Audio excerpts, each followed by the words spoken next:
संपर्क ହେଉଛି ଗୋଟେ ସୂତାଖିଅଟେ।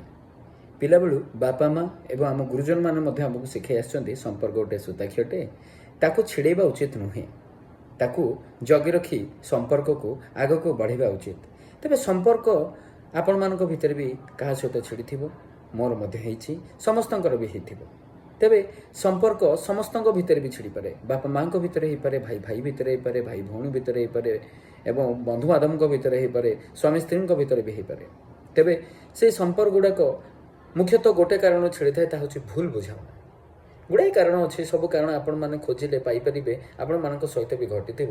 ତେବେ ଭୁଲ ବୁଝାମଣା ଆପଣମାନଙ୍କ ଭିତରେ ଯଦି ହେଉଛି, ତେବେ ତାକୁ ଆପଣ ନିଜ ନିଜ ଭିତରେ ଆପସରେ ସମାଧାନ କରି କାହିଁକି ଏସବୁ ଘଟିଲା, କ'ଣ ହେଲା, ଆପଣମାନେ ଆଲୋଚନା କରି ସମ୍ପର୍କକୁ ଯୋଡ଼ି ରଖିବା ଉଚିତ ଏବଂ ସୂତାଖିଅକୁ ମଜବୁତ କରିବା ଉଚିତ। ସୂତାଖିଅଟା ଯଦି ଛିଡ଼ିଯିବ, ତାକୁ ଯୋଡ଼ି ହେବ ସତ, କିନ୍ତୁ ଆଉ ଆଗ ଭଳି